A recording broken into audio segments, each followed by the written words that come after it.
understanding words is what you really need to start doing. You need to start doing your homework and understanding words. If you put an S in front of words, it becomes swords. And that's what words are.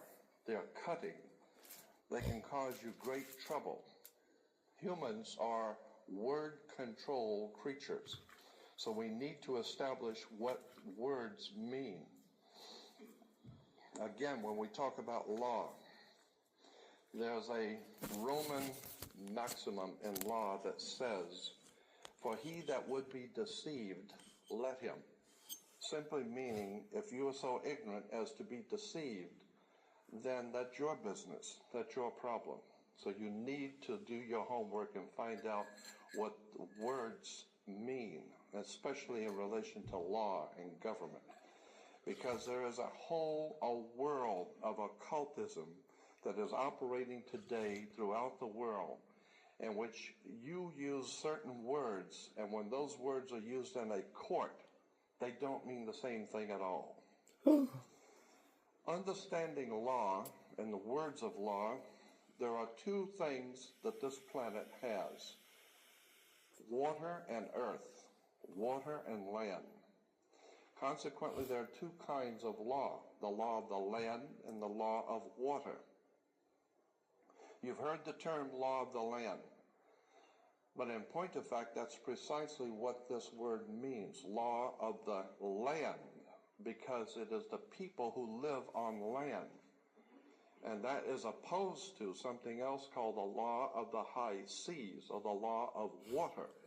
You need to understand the difference.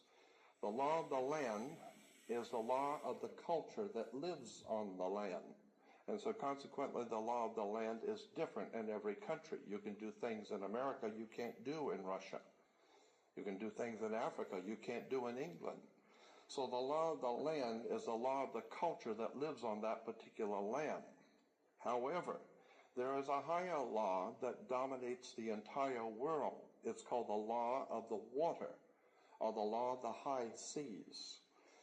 The law of water is referred to as the law of money. It doesn't matter what color you are, where you're from, or where you live. Money is money. And anytime you're doing banking or using money, you are now under the law of water, maritime admiralty. If you go back in history, in ancient history, where all of this began, back in the land of Canaan, and you probably have heard in the Bible, the land of Canaan. The Canaanites were Phoenician bloodline, and in the ancient Phoenician language, Cana meant merchant, banker. The very word merchant comes from mer, M-E-R, for the sea, for water. As in mermaid, we have merchant. Merchant, bankers. Let me give an example of the difference between the law of water and the law of the land. The law of water, as I said, is a law of banking, money, as opposed to the law of the custom of the people or the law of the land. The Statue of Liberty must be put in water. It could not be put on American land as such. It had to be put in a harbor, because it's not the Statue of Freedom. It's a statue of liberty. Liberty is what a sailor gets when he pulls into port on a ship. He gets liberty. He's not free. So America is not the land of the free and the home of the brave. We're not free or brave, period. We're not free. This is not a free country. Now let me give you an example of how this law of the water works. Why is it that you have to go to court? People are always concerned about going to court. You go to court because you play basketball and tennis on a court. How do you play tennis on a court? You play with a racket. Why? Because that's what it is. It's a racket. And make no mistake, they do not pick words by chance. These words are very serious. They do not use words in terms with no avail. These words are very important. When you go into a court, what's the idea of going to court? It's a game, like basketball. The whole idea in a court is to put the ball back in the other guy's court. One team gets up and they throw the ball over to that team of lawyers. That team gets up and throws the ball back into their court. And consequently, it's a ball game. And the judge is wearing a black robe, so he is the referee. The judge is the referee. He doesn't care which side wins or loses because he's going to get paid anyway. So he couldn't care less. He's merely there as a referee, and that's why he wears a black robe. And that's another interesting subject we can get into later. But the judge is a referee between two teams. The judge, we are told, rules from the bench. The word bench in Latin is a bank. Therefore, the judge rules for the bank. Where do you find banks? You find banks on both sides of a river. They're called river banks. And what does a river bank do? It directs the flow of the current sea. The juice. Consequently, your money is currency because it's the flow, the cash flow. And I'll give you an example of how this works. When a ship pulls into a harbor, all ships are referred to as female. Airships, rocket ships, sailing ships are always female. Why? There's a very good reason. Maritime Admiralty banking law says all ships are female because they're carrying items. They're carrying items for money, and so consequently they are under Maritime Admiralty law. Admiralty is where we get the word admiral, admiral of the Navy. Let me give you an example of how this works. When a ship pulls into harbor, it parks at the dock, and it ties off at the dock. The captain has to provide for the port authorities a certificate of manifest, because yesterday the ship was not here. But this morning the ship pulled in, so it has manifested. So consequently, all the products, the $800 million worth of TVs or Toyotas, have manifested. So each one of those items coming off of that ship has come off of water. And they has come in a ship. And consequently, on a ship, all ships have a captain.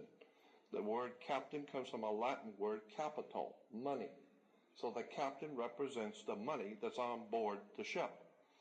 And as I said, the captain has to present to the port authorities a certificate of manifest for each and every item. How much does it weigh? What color is it? How many doors does it have? Etc. And consequently, the captain presents a certificate of manifest. The ship is sitting in its berth. Wherever a ship sits when it docks is called its berth. She sits in her berth, berthing a ship. Consequently, all the items, as I said, coming off that ship represent money. They came in on water. They are Maritime Admiralty product. And this is true all over the world. Now, when you were born, your mother's water broke. And when your mother's water broke, you came out. And this is why you have to have a birth certificate, because you are a Maritime Admiralty product under international law. You are considered, your body is considered a Maritime Admiralty product. Your mother delivered you. This is why if you go to Sears and buy a refrigerator, they will ship it to you. They will deliver it. And that's why you were in your delivery room. Your mother was delivering a product. Maritime Admiralty, you came down your mother's birth canal. And once you, and as you're taking one of the televisions or the cars off the ship and it falls down and breaks, that's all right. Sometimes they're stillborn, so consequently you've lost money on that one. Therefore, you have to have a death certificate, and it's always signed by the dock. The doc has to sign your birth certificate and your death certificate. All of these words and terms are maritime admiralty banking words. And therefore, if you understand lawyers and judges and courts and government are all under international maritime admiralty law. All religions, all churches in the world operate under maritime law. This is why all churches are divided into denominations, like 20s and 50s and 100s. Serious. That's why they're called denominations, because all churches are nothing more than the product of maritime admiralty banking. It's an extraordinary story of occult treason, high treason, and crimes against the state. Make no mistake about it. There has never been a country on the face of the earth as far back into history as you can go. There has never existed a country in which the people rose up and demanded their right to be free. Never. The concept of human, spiritual, intellectual, and physical freedom is a totally concept that has never, ever existed on the earth. The only time that has ever come into existence was the founding of this country, where it was understood that we were sovereigns and we owned our bodies, and consequently, since 1868, we're now on the International Maritime Admiralty Law. Think about this. When cowboys in Indian movies, when the cowboys would ride into town, they'd get off the horse, they were wearing guns. How come they could walk into a bar carrying guns? And if two guys got in an argument, they could go out on the street and draw on each other in front of the sheriff's office, and the sheriff would do nothing. How come? How come that men could go out in the street and shoot each other in front of everyone and had nothing be done about it? The reason why is because before 1868, all Americans were considered sovereigns. And that's one of the nice things about being a sovereign, is you have the right to be yourself. And consequently, you need to understand that in one last point I'm going to make before I introduce your speaker, that in 1868, there was a corporation founded. Anyone can incorporate a company. Well, in 1868, there was a company incorporated. And in that particular company, the founders of that company they referred to it as the United States Corporation. And they stipulated that anybody who would be a member of that corporation or work for that corporation would be called not an employee, but a citizen. So today, if you are asked, are you a citizen of the United States, what you think you're being asked is, are you lawfully in this country to do business? That's not lawfully what's being asked.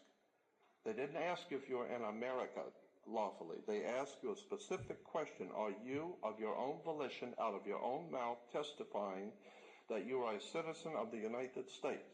Because in that way, citizen of the United States means you are an employee of a foreign corporation operating on the international maritime law. So today, the President of the United States is the president of a privately owned company.